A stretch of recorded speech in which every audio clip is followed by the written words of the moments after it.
السلام علیکم ورحمۃ اللہ وبرکاتہ۔ عزیز طالبات، امید ہے آپ سب خیر و عافیت کے ساتھ ہوں گے۔ آج ہم اپنی کتاب سنن ابی داود جلد اول کا سبق نمبر 83 پڑھیں گے۔ باب فیما یستحب من الوان الخیل۔ سبق شروع کرنے سے پہلے درود شریف پڑھ لیں۔ اللہم صلی علی محمد وانزلہ المقعد المقرب عندک یوم القیامہ۔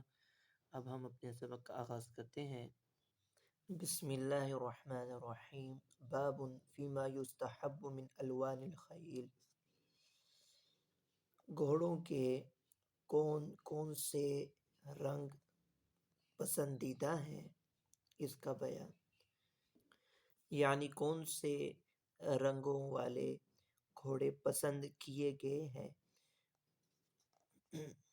جی، وبه قال حدثنا هارون بن عبد الله قال حدثنا هشام بن سعيد الطالقاني أخبرنا محمد بن مهاجر الأنصاري حدثني عقيل بن شبيب عن أبي وهب الجشمي وكان له صحبة قال رسول الله صلى الله عليه وسلم عليكم بكل كميت أغر محجل أو أشقر أغر محجل أو أدهم أغر محجل۔ جی، حضرت ابو وہب جوشمی سے روایت ہے کہ رسول اللہ صلی اللہ علیہ وسلم نے فرمایا، وہ گھوڑا اختیار کرو جو کمیت ہو، اغر محجل ای الذی فی جبہتہ بیاض، جو کمیت ہو سفید پیشانی والا، او اشقر اغر محجل، یا اشقر ہو سفید پیشانی والا، او ادہم یا سیاہ ہو اغر محجل سفید پیشانی والا۔ کمیت کالے اور سرخ رنگ والا گھوڑا کہلاتا ہے۔ الذی فی لونہ الحمر والسواد، کہ جس کی رنگت سرخی اور سیاہی ہو، یعنی جس کی رنگت میں سرخی اور سیاہی ہو، ایسا گھوڑا کمیت کہلاتا ہے۔ وہ کمیت جس کی پیشانی کے بال سفید ہوں۔ اشقر ای الاحمر الخالص، کھلتے ہوئے لال رنگ والا گھوڑا اشقر کہلاتا ہے۔ ان گھوڑوں کو پسند فرمایا گیا۔ وبه قال حدثنا محمد بن عوف الطائي حدثنا ابو المغيرة حدثنا محمد بن مهاجر قال حدثنا عقيل عن ابي وهب قال قال رسول الله صلى الله عليه وسلم عليكم بكل اشقر اغر محجل او كميت اغر، فذكر نحوه۔ حضرت ابو وہب سے ایک دوسری سند سے مروی ہے کہ رسول اللہ صلی اللہ علیہ وسلم نے فرمایا، علیکم بکل اشقر اغر محجل، تم اپنے اوپر لازم کر لو اشقر سفید پیشانی والا گھوڑا، یا کمیت سفید پیشانی والا گھوڑا۔ فذكر نحوه قال محمد یعنی ابن مہاجر وسألته لما فضل الاشقر قال لأن النبي صلى الله عليه وسلم بعث سرية فكان أول ما جاء به الفتح صاحب اشقر۔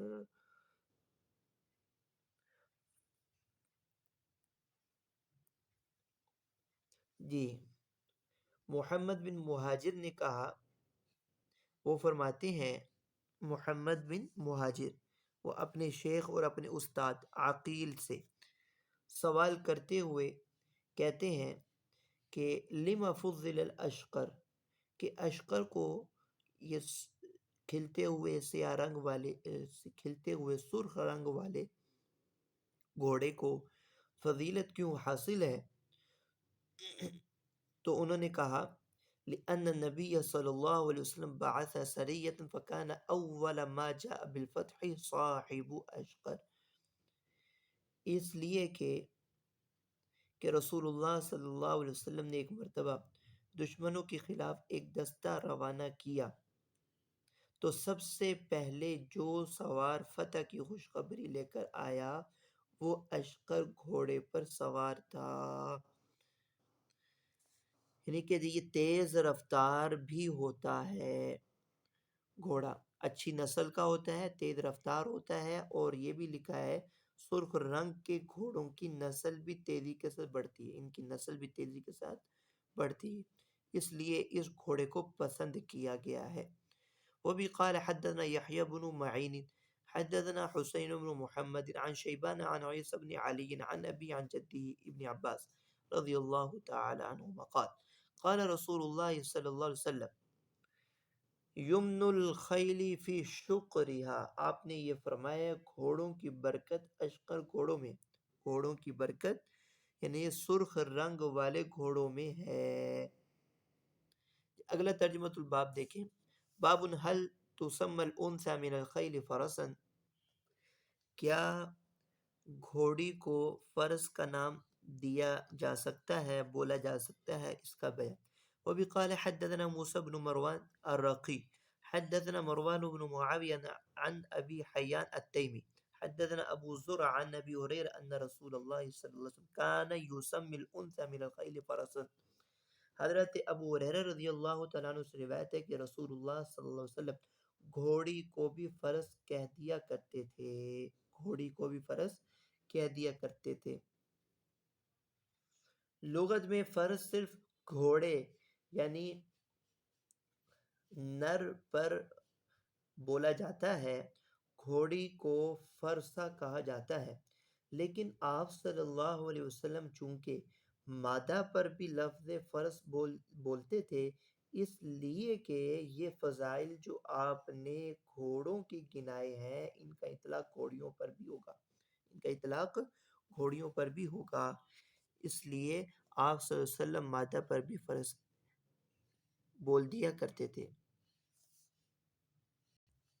باب ما یکرہ من الخیل، کون سے گھوڑے ناپسندیدہ ہیں۔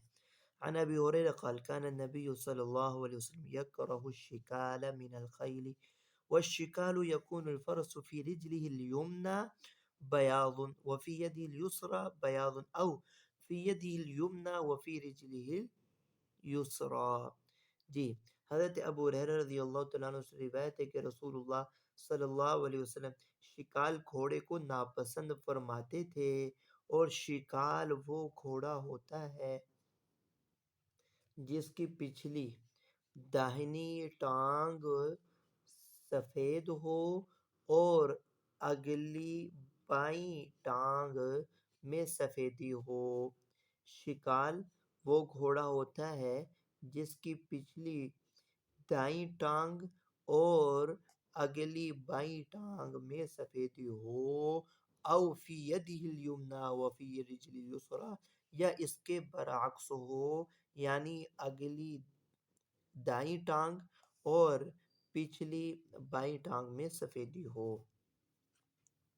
باب ما یؤمر به من القیام علی الدواب والبہائم،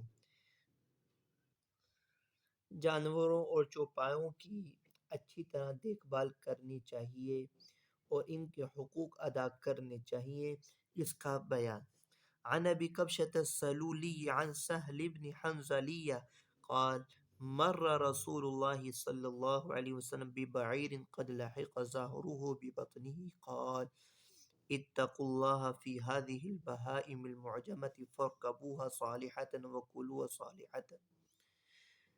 جی، حضرت سہل بن حنظلیہ سے روایت ہے کہ رسول اللہ صلی اللہ علیہ وسلم ایک اونٹ کے پاس سے گزرے جس کا پیٹ بھوک کی وجہ سے پیٹھ سے لگ گیا تھا، اس کو دیکھ کر آپ نے فرمایا لوگو، ان بے زبان جانوروں کے معاملے میں اللہ سے ڈرو، فرکبوها صالحتاً، ان پر اچھی طرح سواری کرو، وکلوها صالحتاً، اور ان کو اچھا کھلاؤ پلاؤ، فَارْكَبُوهَا صَالِحَةً، اور ان پر سواری کرو جبکہ یہ تندرست و توانا اور پیٹ بھرا ہوا ہو، اور ان کو کھانا بھی کھلاؤ تو خوب پیٹ بھر کر۔ عن عبد الله بن جعفر قال أردفني رسول الله صلى الله عليه وسلم خلفه ذات يوم فأسر إليه حديثا لا أحدث بأحد من الناس وكان أحب ما استتر به رسول الله لحاجته هدفا أو حائش نخل فدخل حائطا لرجل من الأنصار فإذا جمل فلما رأى النبي حن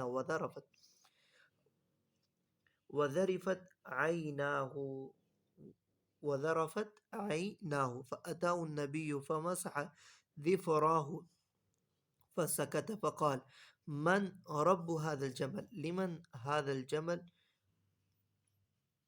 فجاء فتى من الأنصار فقال لي يا رسول الله قال أفلا تتقي الله في هذه البهيمة التي ملكك الله إياها فإنه شكا إلي أنك تجيعه وتدئبه۔ حضرت عبداللہ بن جعفر سے روایت ہے ایک دن رسول اللہ نے مجھے ایک خچر پر اپنے ساتھ سوار کرایا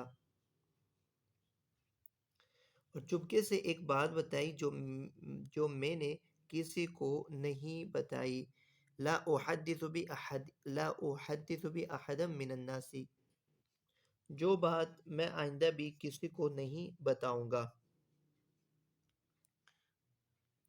وَكَانَ أَحَبُّ مَا اسْتَتَرَ بِهِ رسول اللہ صلی اللہ علیہ وسلم لِحَاجَةِ هَدَفًا أَوْ حَائِشَ نَخْلٍ، اور آپ صلی اللہ علیہ وسلم قضاء حاجت کی غرض سے چھپنے کے لیے دو طرح کی جگہ پسند فرماتے تھے، ہدفن ایک اونچی جگہ اور دوسرے حائش نخل گھنے درختوں کا جھنڈ۔ ایک مرتبہ آپ ایک انصاری کے باغ میں تشریف لے گئے، وہاں ایک اونٹ آ نکلا اور آپ کو دیکھ کر رونے کی سی آواز نکالنے لگا، حنا وذرفت عیناہ، رونے کی سی آواز نکالنے لگا اور اس کی آنکھوں سے آنسو بہنے لگے۔ آپ اس اونٹ کے پاس تشریف لے گئے اور اس کے سر پر ہاتھ پھیرنے لگے، پس وہ پرسکون ہو گیا۔ اس کے بعد آپ نے دریافت فرمایا اس اونٹ کا مالک کون ہے، اور پکار کر پوچھا لمن ھذا الجمل، یہ اونٹ کس کا ہے؟ یہ سن کر ایک انصاری جوان آیا اور بولا یا رسول اللہ یہ اونٹ میرا ہے۔ فقال لی یا رسول اللہ، یہ اونٹ تو میرا ہے۔ آپ نے اس سے فرمایا کیا تو اس جانور کے بارے میں خدا سے نہیں ڈرتا جس کا تجھے اللہ نے مالک بنایا ہے؟ اس نے مجھ سے تیری شکایت کی ہے کہ تو اس کو بھوکا رکھتا ہے اور خدمت لینے میں تھکا مارتا ہے، اور اور تو اس کو تھکا مارتا ہے، خدمت تو پوری لیتا ہے جبکہ اس کو کھانا پورا نہیں کھلاتا، اس کو بھوکا رکھتا ہے۔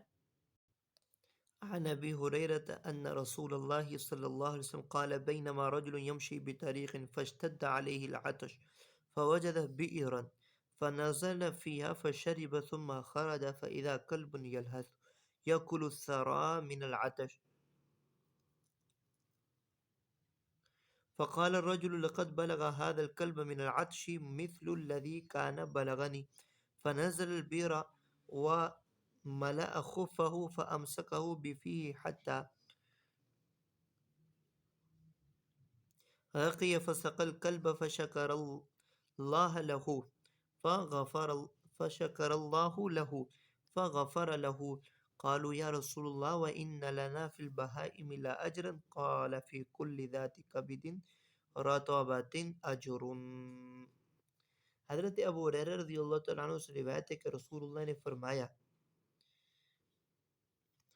کہ ایک شخص راستے میں جا رہا تھا، فاشتد علیہ العطش، اس کو بہت پیاس لگی، فوجد بئرا، اس نے ایک کنواں پایا، فنزل فیہا، اور وہ اس کنویں میں اترا، فشرب، اور پانی پیا، اور باہر آیا۔ جب وہ باہر آیا تو دیکھا کہ کتا پیاس کی شدت میں کیچڑ چاٹ رہا ہے۔ اس نے اپنے دل میں سوچا کتے کا بھی پیاس سے وہی حال ہوگا جو ابھی میرا تھا۔ یہ سوچ کر وہ دوبارہ کنویں میں اترا اور اپنے موزے میں پانی بھرا، اس کو اپنے منہ میں دبا کر اوپر چڑھا، حتی رقیہ، اور باہر آ گیا، یہاں تک کہ وہ چڑھ گیا۔ فسقل کلبہ، اور اس نے کتے کو پانی پلایا۔ اللہ تعالیٰ کو اس کا یہ عمل بہت پسند آیا اور اللہ تعالیٰ نے اس کی بخشش فرما دی۔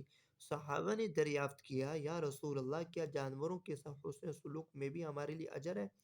تو آپ نے فرمایا، ان فی کل ذات کبد رطبۃ اجر، ہاں، ہر جاندار، جگر والے ہر جاندار، یعنی کہ ہر جاندار کے ساتھ حسن سلوک کرنے میں اجر ہے۔ وبه قال حدثنا محمد بن المثنى حدثني محمد بن جعفر حدثنا شعبة عن حمزة الضبي قال سمعت أنس بن مالك قال كنا إذا نزلنا منزلا لا نسبح حتى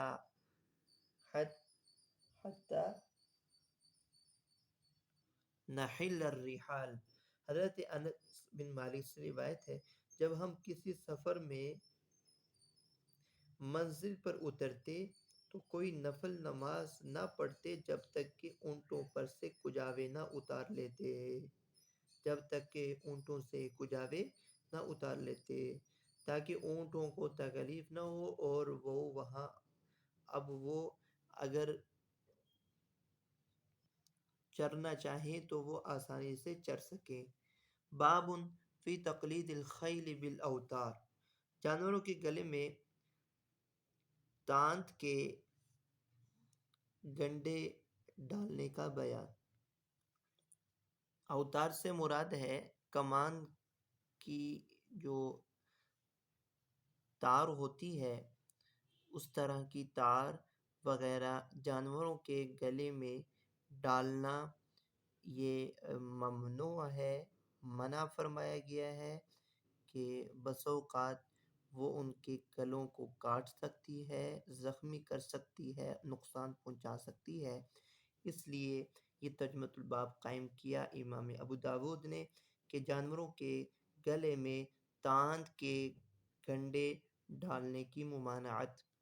جی، وبی قال حدثنا عبد الله بن مسلمة القعنبي عن مالك عن عبد الله بن أبي بكر بن محمد بن عمرو بن حزم عن عباد بن تميم أن أبا بشير الأنصاري أخبره أنه كان مع رسول في بعض أسفاره فأرسل رسول الله رسولا قال عبد الله بن أبي بكر حسبت أنه قال والناس في مبيتهم لا يبقين في رقبة بعير قلادة من وتر ولا قلادة إلا قطعت قال مالك أرى أن ذلك من أجل العين۔ حضرت ابو بشیر انصاری سے روایت ہے کہ وہ کسی سفر میں رسول اللہ کے ساتھ تھے، آپ نے ایک قاصد روانہ فرمایا کہ جب کہ لوگ سو رہے تھے، والناس فی مبیتہم، جب کہ لوگ اس وقت سو رہے تھے، قاصد نے یہ کہا، اونٹ کی گردن میں تانت کا کوئی گنڈا نہ رہے، سب کے سب کاٹ دیے جائیں۔ لا یبقین فی رقبۃ بعیر قلادۃ من وتر، تانت کا کوئی گنڈا، تانت کا کوئی تعویذ کسی اونٹ کی گردن میں باقی نہ رہے، سب کے سب ہی کاٹ دیے جائیں۔ قال مالک اورا ان ذلک من اجل العین، مالک نے کہا ہے کہ لوگ یہ گنڈے نظر بد سے بچانے کے لیے ڈالا کرتے تھے۔ جی، اگلی روایت عن ابی وہب الجشمی وکان لو صحبت قال قال رسول اللہ صلی اللہ علیہ وسلم ارتبطوا الخیل وامسحوا بنواصیها واعجازها او قال واکفالها وقلدوها ولا تقلدوها الاوتار۔ جی، حضرت ابو وہب جشمی سے، جو کہ اصحاب رسول میں سے ہیں، روایت ہے کہ رسول اللہ صلی اللہ علیہ وسلم نے فرمایا، گھوڑوں کو باندھ کر رکھو، ارتبط الخیل، گھوڑوں کو باندھ کر رکھو اور ان کی پشت اور پیشانی پر ہاتھ پھیرا کرو اور ان کی گردن میں قلادہ ضرور ڈالو، قلدوہا، ان کی گردنوں میں قلادہ ضرور ڈالو، مگر ان کی گردنوں میں کمان کے چلے نہ باندھو۔ لا تقلدوها الاوتار، کمان کی تاریں ان کی گردنوں میں نہ باندھو، اس کی ممانعت ہے۔ باب فی تعلیق الاجراس، جانوروں کے گلے میں گھنٹی باندھنا، اس کا بیان۔ عن ام حبیب عن النبی صلی اللہ علیہ وسلم قال لا تصحب الملائکۃ رفقۃ فیہا جرس۔ حضرت ام حبیبہ سے روایت ہے کہ رسول اللہ نے فرمایا رحمت کے فرشتے اس جماعت کا ساتھ نہیں دیتے جن میں گھنٹی ہو، جن میں فیہا جرس، جس میں گھنٹا ہو، اس جماعت کے ساتھ نہیں چلتے۔ عن ابی ہریرہ قال قال رسول اللہ صلی اللہ علیہ وسلم لا تصحب الملائکۃ رفقۃ فیہا جرس او کلب۔ حضرت ابو ہریرہ سے روایت ہے کہ رسول اللہ نے فرمایا رحمت کے فرشتے ان لوگوں کا ساتھ نہیں دیتے جن میں گھنٹا اور کتا ہو۔ عن العلاء بن عبد الرحمن عن ابي عن ابي هريره ان النبي صلى الله عليه وسلم قال في الجرس مزمار الشیطان۔ حضرت ابو ہریرہ سے روایت ہے کہ رسول اللہ نے فرمایا گھنٹا میں شیطان کا باجا ہے، شیطان کا باجا ہے۔ گھنٹے کی آواز سے یا اس کے مثل دوسرے آلات موسیقی سے دل میں غفلت پیدا ہوتی ہے، اس لیے آپ نے منع فرمایا ہے۔ جی باب فی رکوب الجلالہ، جلالہ نجاست کھانے والا جانور کہلاتا ہے، وہ بخواہ بکری ہو یا گائے، اونٹ وغیرہ کوئی بھی جانور ہو۔ جلالہ نجاست کھانے والے جانور پر سواری کرنے کا بیان۔ وبی قال حدثنا مسدد حدثنا عبد الوارث عن ایوب عن نافع عن ابن عمر قال نهى عن رکوب الجلالہ۔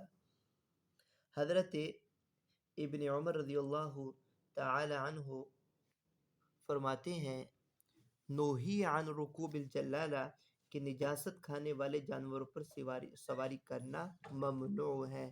یہ نہیں تنزیہی ہے، یعنی کہ جلالہ نجاست کھانے والے جانوروں پر سواری کرنا منع کیا گیا ہے۔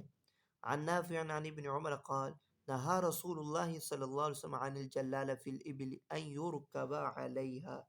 حضرت عبداللہ بن عمر سے روایت ہے رسول اللہ صلی اللہ علیہ وسلم نجاست کھانے والے جانور پر سواری کرنے سے منع فرمایا ہے، نجاست کھانے والے جانور پر سواری کرنے سے منع فرمایا ہے۔ اس کی وجہ یہی ہے کہ وہ نجاست کھاتا ہے، اس کا گوشت وہ حرام ہے اور اس کا جو پسینہ ہے وہ بھی نجس ہوگا۔ باب فی الرجل یسمی دابتہ، آدمی اپنے جانوروں کا نام رکھ سکتا ہے، اس کا بیان۔ عن عمرو بن میمون عن معاذ قال كنت ردف النبی صلی اللہ علیہ وسلم على حمار يقال له عفیر۔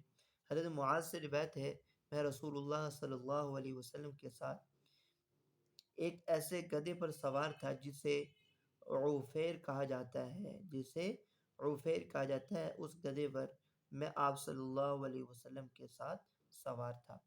باب فی النداء عند النفیر یا خیل اللہ ارکبی، کوچ کے وقت مجاہدین کو یوں پکارنا، یوں ندا دینا یا خیل اللہ ارکبی، اے اللہ کے مجاہدوں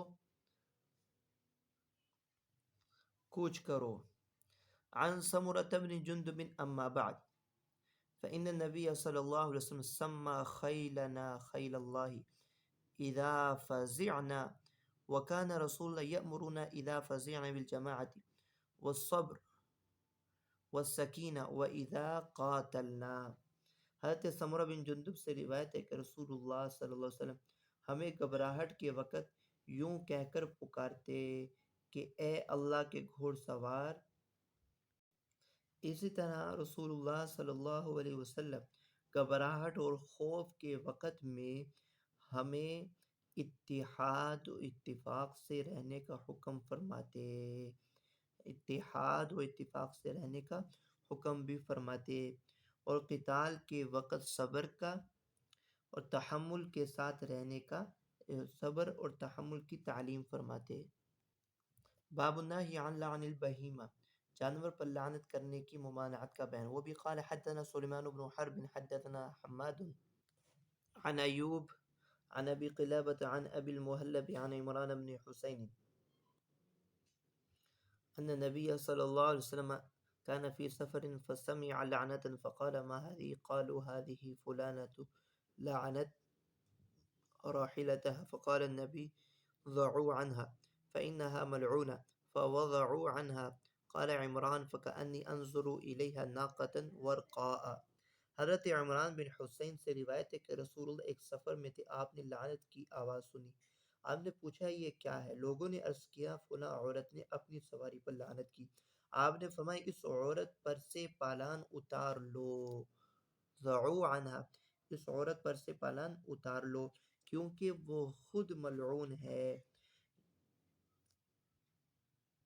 فوضعوا عنہا، چنانچہ صحابہ نے اس پر سے پالان اتار لیا۔ عمران بن حسین نے کہا گویا اب بھی میں دیکھ رہا ہوں کہ وہ اونٹ سیاہی مائل تھا۔ انظر الیہا ناقۃ ورقا، میں اس اونٹ کی طرف دیکھ رہا ہوں وہ سیاہی مائل تھا۔ یہ آپ صلی اللہ علیہ وسلم نے بطور تنبیہ فرمایا تھا، یعنی جب تو اس پر اونٹ پر لعنت کر رہی ہے تو اس پر سواری کیوں کر رہی ہے؟ اس لیے آپ صلی اللہ علیہ وسلم نے فرمایا کہ اس پر سے پلان اتار لو۔ باب فی التحریش بین البہائم، چوپائے جانوروں کو لڑانے کی ممانعت کا بیان۔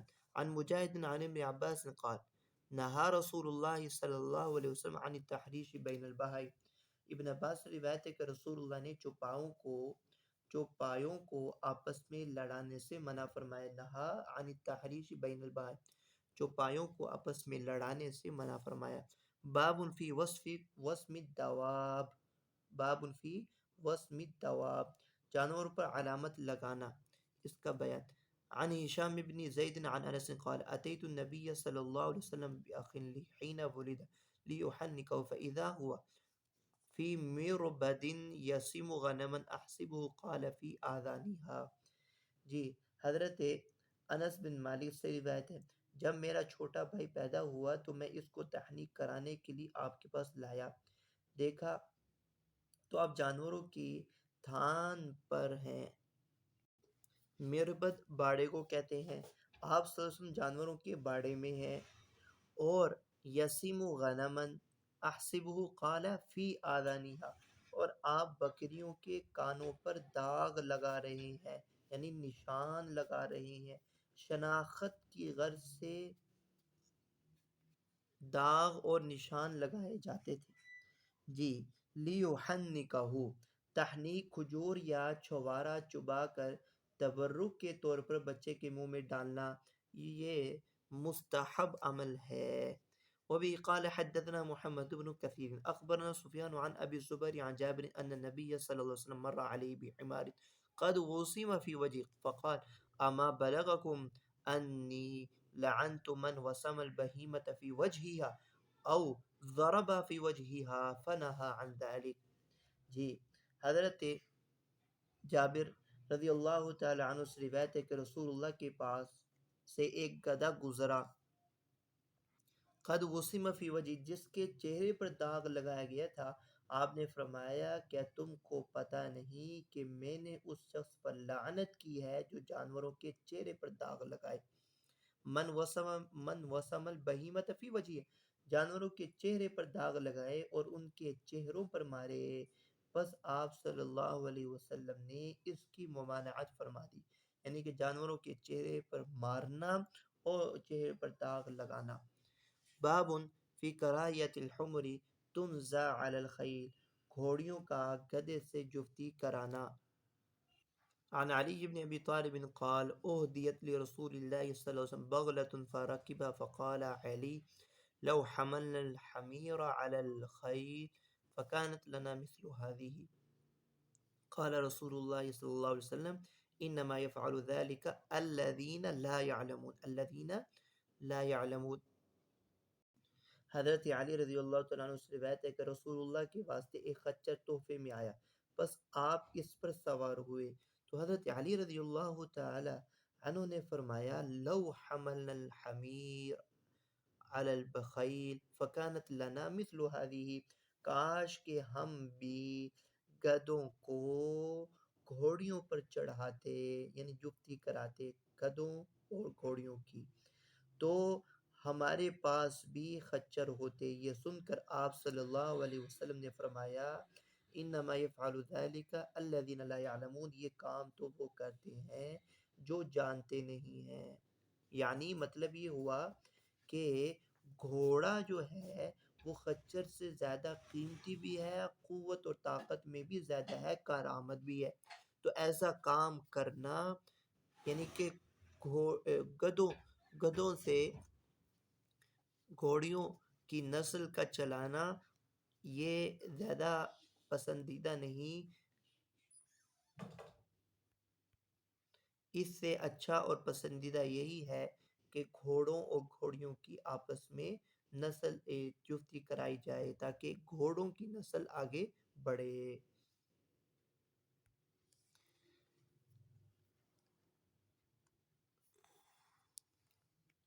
باب فی رکوب ثلاثت علی دابہ، ایک جانور پر 3 آدمیوں کا سوار ہونا۔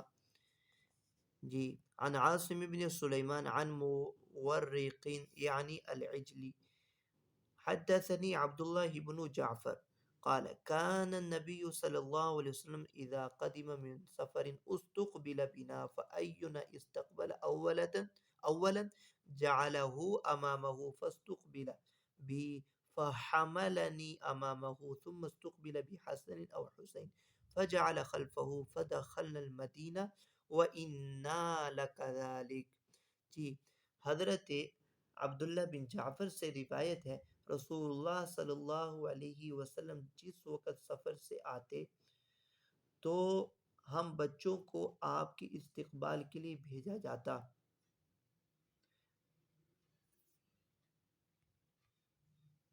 استقبیلا بنا، تو آپ صلی اللہ علیہ وسلم کی استقبال کے لیے ہم بچوں کو بھیجا جاتا تھا۔